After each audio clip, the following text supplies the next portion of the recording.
Bonjour à tous. Alors aujourd'hui une vidéo rapide je pense, astuce. Je vais transformer ces pochettes que l'on trouve chez Action. Donc ce sont des pochettes, des porte-documents qui coûtent 45 centimes à Action et il y en a deux dedans qui se ferment avec des pressions. Seulement ces pochettes font un format A4. Donc ce qui est très bien, sauf que moi j'avais besoin de pochettes 30 par 30, enfin un peu plus, pour mettre des papiers 30-30. J'ai plein de collections de papiers qui sont entamés et pas finis, où le plastique voilà, part dans tous les sens, c'est pas possible, donc je voulais les conserver au propre dans des grandes pochettes. Je sais qu'il y a des sites, mais pas tant que ça, enfin j'ai eu un petit peu de mal à trouver des sites qui en vendent. Donc je sais qu'à Craftelier ils en font, je crois que j'avais entendu que sur Horizon Créatif ils en vendaient aussi. Voilà, seulement ça a un coût, donc j'ai décidé de transformer ces pochettes pour me faire une pochette 30-30 comme ceci. Voilà, donc le même principe avec la fermeture par pression. Voilà, au dos ça se présente comme ceci. Alors on voit juste mes bandes de double face, mais bon ça c'est pas très grave en soi. Et mes papiers 30-30 rentrent dedans. Et j'ai même de la place pour y glisser les die cuts qui vont avec les collections ou autres pour mon rangement scrap. Et avec, donc, j'ai réalisé cette pochette avec deux de celles-ci. Et avec la chute qui me restait des divers éléments, je me suis créé une autre petite pochette. Enfin, petite, elle fait 17,5 sur 22, sachant qu'ici j'ai mis un double face dans le fond, mais je pourrais mettre simplement un scotch et gagner 1 cm. Voilà, là elle fait que 21, je pourrais aller jusqu'à 22 au besoin. Et là je peux y mettre des planches de tampons, pourquoi pas une plaque aimantée pour y ranger des dies, ou y mettre des die cuts ou plein d'autres choses qu'on a forcément besoin de ranger dans notre atelier. Donc je vais vous proposer de faire ça aujourd'hui, donc avec deux pochettes de chez Action. Voilà, donc ce sont les documents folder qui coûtent 45 centimes. On va les transformer pour faire ceci. Nous avons deux pochettes A4 avec deux fermetures pression. Pour faire ça, il vous faut absolument pas beaucoup de matériel. Moi j'ai prévu ma règle, mon cutter, mon plioir, du double face, et éventuellement si cette pochette vous voulez gagner le centimètre selon ce que vous avez besoin de ranger dedans, si vous voulez gagner la petite épaisseur de double face qu'il y a ici, vous pouvez très bien prévoir du scotch ou du masking tape pour venir fermer sur l'extérieur la pochette et gagner la place du double face. Donc pour ça on va commencer par les désosser. Voilà, on va dire ça comme ça.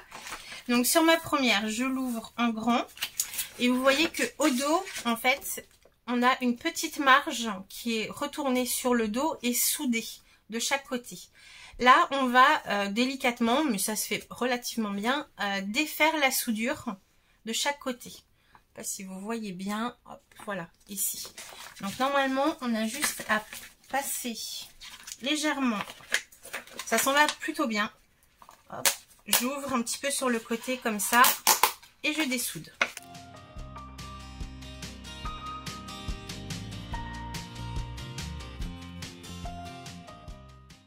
Donc ça se fait plutôt bien, hein, plutôt rapidement.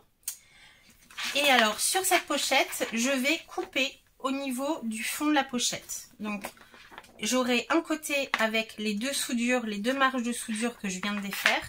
Et je vais simplement couper ici pour garder ce grand rectangle et le rabat avec le pression mâle.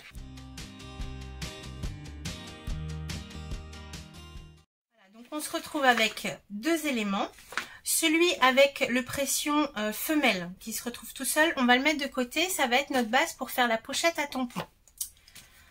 Celui-ci, donc je le mets de côté et je prends donc la deuxième pochette et sur celle-ci, on va simplement couper le rabat qu'il y a ici. Voilà, simplement, on ouvre la pochette et la partie triangulaire avec le pression mâle, on va le couper à ras, donc sur le pli. partie, donc j'espère que vous voyez bien parce que c'est transparent. Cette partie, elle va nous servir à faire la fermeture de notre pochette tampon. Donc pareil, je la mets de côté. Et je me retrouve avec ces deux éléments pour faire ma pochette 30-30. Alors, j'ai une pochette avec le pression femelle ouvert comme ça, sans rabat. Et j'ai le rabat de la deuxième. Alors j'ai plein de trucs qui se collent dessus. Avec le rabat triangulaire pour fermer. Donc là, simplement, ce que je vais venir faire, c'est que je vais prendre les papiers 30-30 pour être sûre de ma dimension. Donc là, j'avais des papiers que ma maman m'a donnés, qui étaient sans pochette. Alors comme ça, c'est idéal. Je vais les glisser dans la pochette comme ceci. Voilà, donc vous voyez qu'il nous manque quand même une belle partie pour fermer et protéger les papiers ici. Je prends mon deuxième morceau, je viens refermer sur le pression femelle. Voilà, tout simplement. J'aligne les bords ici, je retourne comme ceci. Et là, je vais venir créer un pli. Alors, c'est un plastique qui prend assez facilement le pli. C'est assez rapide, ça marque assez vite. Donc, essayez d'être précise. Là, je ne vais pas me caler au bord de mon papier. Je veux quand même laisser une aisance dedans si jamais j'ai plus de papier ou si je veux rajouter d'autres éléments dedans. Donc, je vais... Alors après, vous pouvez mesurer. Moi, j'ai pas... Alors, j'ai une règle plus grande. Voilà, si vous voulez vraiment faire un carré, la largeur, ça fait 33, si je ne me trompe pas. Du coup, je peux faire 33 dans ce sens. Donc là, j'y suis. Je positionne, je maintiens bien. Je vérifie que mon plastique est bien aligné sur les bords. Et avec mon plioir, je vais simplement venir faire un pli sur le haut. Là, je vais enlever mes papiers. C'était juste pour être sûre de moi. Et voilà, je marque un pli qui sera le haut de ma pochette. Et maintenant, pour refermer la pochette, il va simplement falloir que je mette du double face sur le bord de mon rabat, sur le bord haut ici. Et je vais également mettre une bande de double face sur ma pochette au dos. Vous voyez que mon pression il est là, donc au dos. Je vais mettre une bande de double face en haut ici, là, et je vais venir faire adhérer les deux pour former ma pochette 30-30. Voilà, c'est pas plus compliqué que ça.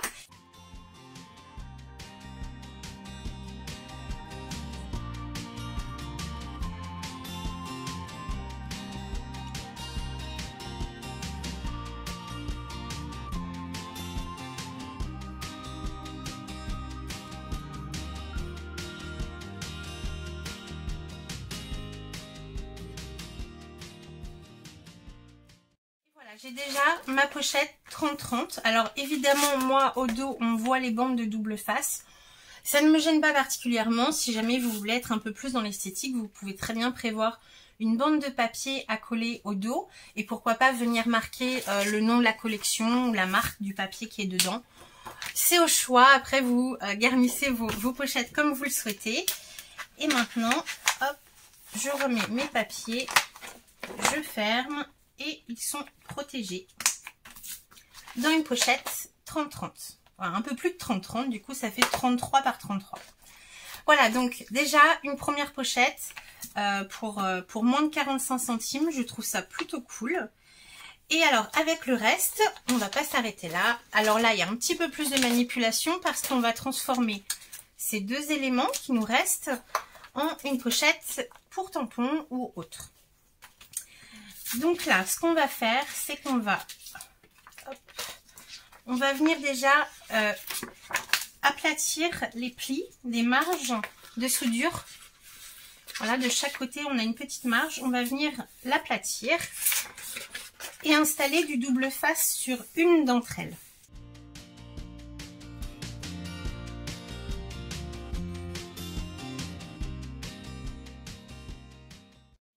Ma bande de double face qui est sur une des marges, je retourne ma feuille et là, sans marquer de pli pour l'instant sur les côtés, je vais venir rabattre mon rabat avec le double face, j'enlève l'opercule Et sur cette même marge, je vais coller la deuxième, donc de l'autre côté, par-dessus pour former un tube pour l'instant. Voilà ce que j'obtiens. Pour l'instant, je n'ai pas marqué de pli. Et ce que je vais faire, c'est que je vais aligner la bordure avec mon double face au niveau de mon pression ici, voilà, au centre. Je vais bien aligner les bords en bas. Donc, je suis centrée sur le pression. J'aligne en bas. Et maintenant, à ce moment-là, je peux marquer les plis sur les côtés.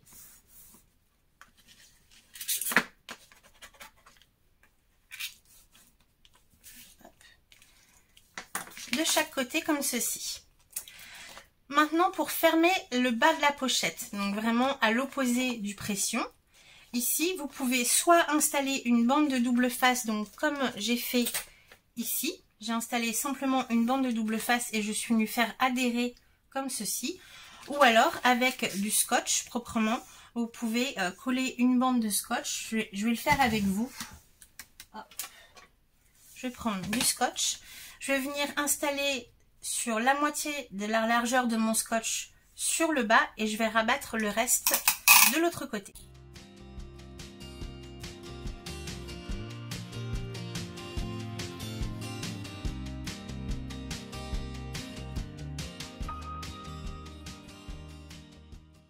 Donc là déjà ma pochette est fermée et j'ai gagné le centimètre d'épaisseur en double face en bas de ma pochette en fermant avec du scotch. Alors moi j'ai choisi du scotch transparent.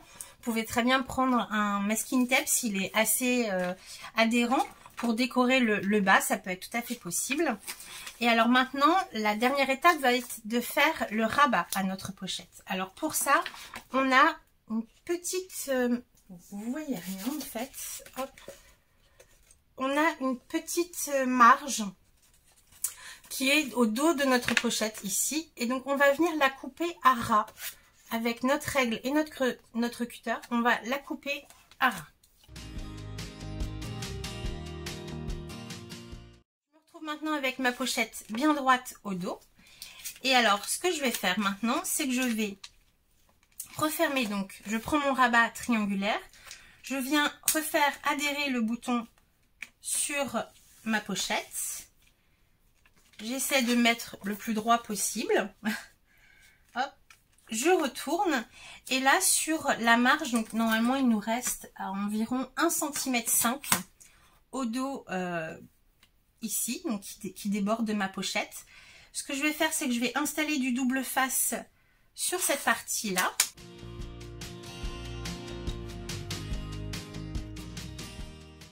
Pour l'instant ça tourne un petit peu, donc là pour la prochaine étape on va couper les languettes qui débordent de notre pochette, sur les côtés de notre pochette ici.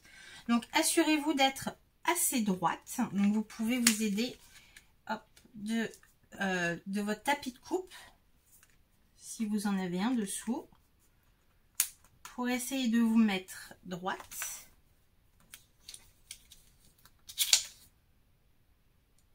Hop. Et là, avec ma règle et mon cutter, je vais couper à ras. J'ai enlevé les deux triangles ici. Maintenant, je vais défaire mon opercule et je vais simplement retourner la marge de mon couvercle sur le dos de ma pochette en marquant un pli. Ma pochette donc qui fait normalement celle-ci elle fait un petit peu moins de 17,5. Bon, c'est pas une science exacte. Et là j'ai vraiment les 22 cm de hauteur. Donc ça fait plutôt des belles pochettes. Hein. Voilà, ici j'ai mis une planche de tampon de Schwenflower. Mais on pourrait très bien venir mettre une plaque aimantée pour des dies ou plein d'autres choses.